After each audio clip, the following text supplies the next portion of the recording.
Mimi ni Jiki Laurent. Hizi simulizi zinapatikana YouTube. Usisahau kusubscribe channel yangu. Jina ni Jiki Laurent. Hakikisha unabonyeza alama ya kengele ili uwe wa kwanza kupata miendelezo yangu kila itakapotoka. Tunaendelea na simulizi yetu iitwayo Mchezo wa Mapenzi sehemu ya 6 kikaoni. Familia mbili zilikuwa zimekusanyika kwa ajili ya kujadili kile ambacho kinaendelea katika ndoa ya Dullah na Zainabu. Upande wa Dullah kulikuwa na wawakilishi wawili ambao ni baba yake Mzee Makabi pamoja na mama yake Bi Zahara. Upande wa Zainabu kulikuwa na mama yake Bi Somoe pamoja na kaka yake Karem. Zainabu akimtazama mume wake, chozi linamdondoka. Sijui kwa nini mume wangu amekuwa mtu anayesikiliza sana maneno ya nje. Bi Zahara akiwa na uchungu na chukia hii tabia. Hili swala tulishalimaliza. Dullah: mama, brandi yangu inashuka ujue. Bi Zahara: brandi ndo nini katika ndoa? Hakuna kitu kinachoitwa brandi pale napoamua kuunganisha hisia zenu. Dullah: sio ni sababu ya mimi kuendelea na hii ndoa. Kama vipi tuachane? Nahitaji kujimarisha zaidi na sikushuka kila siku kwa sababu ya kuwa na mwanamke mjinga kama Zainabu. Mzee Makabi: hilo si suluhisho Abdallah. Kama watu wangekuwa wanachana kirahisi hivyo, basi mimi na mama yako tusingekuwa kwenye ndoa mpaka kufikia umri huu. Tuliza akili na utafakari kwa kina kuhusu hili swala. Huenda ni uzushi tu wa watu. Bi Zahara: hata sijui umerithi akili za nani.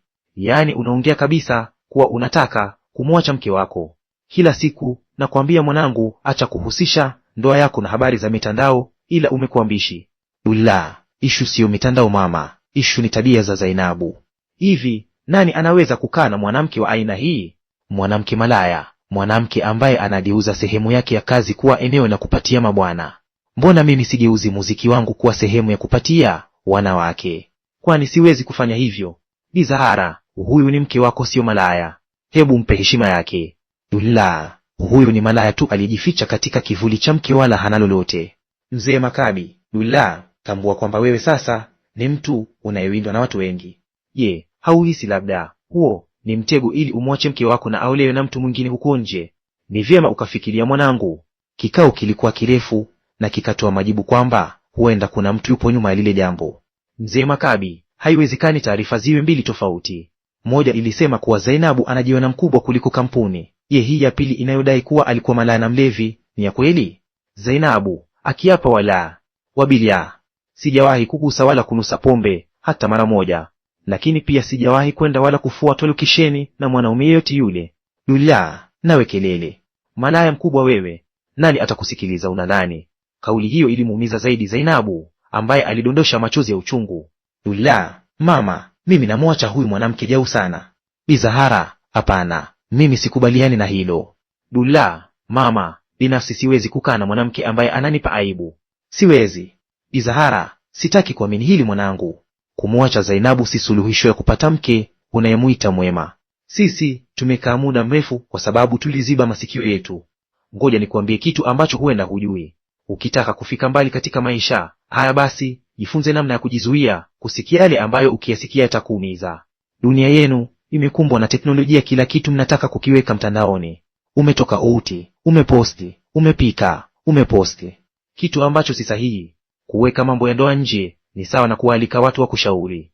Wakikushauri, unadhani utafanyaje? Hapo ndipo unaharibu ndoa yako.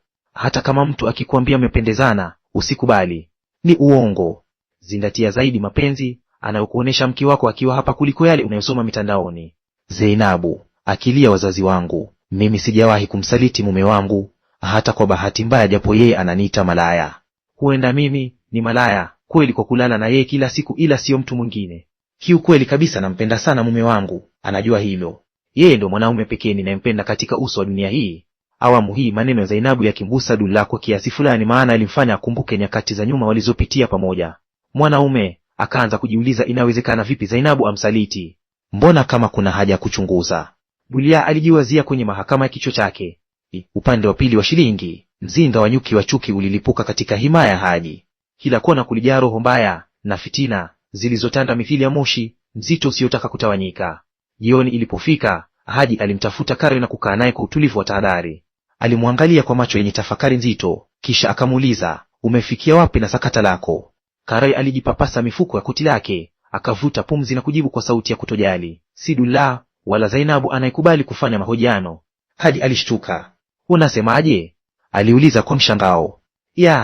Ndo hivyo hasa Abdullah ndo hataki kabisa, na kwa kuwa nina habari zake acha nizirushi tu, maana anaonekana kutokujali hata kidogo. Maneno hayo yalimchanganya Haji, akajikuta akishusha pumzi ndefu, akijaribu kutuliza wazo lililomtatiza kichwani mwake. Alihisi kuwa huo ulikuwa muda mwafaka wa kumchafua Abdullah na kumvunja nguvu mbele ya Zainabu. Hakuna shida, alisema kwa sauti tulivu lakini yenye mizani ya hila. Pusha hizo habari. Haji alimruhusu Kare kurusha mitandaoni zile habari. Hatimaye kashfa mpya kumuhusu msanii Abdullah zikasambaa kwa kasi mitandao na kwenye vyombo vya habari. Tukutane sehemu ifuatayo. Mimi ni Jiki Laurent. Riwaya hii pia unaweza ipata WhatsApp kwa shilingi 2000 tu ikiwa imekamilika mwanzo mwisho. Namba za WhatsApp ni 0680130447. Pia usisahau kusubscribe YouTube channel ya Mtabazi Laurent. Pia toa komenti yako, utakuwa umetisha sana.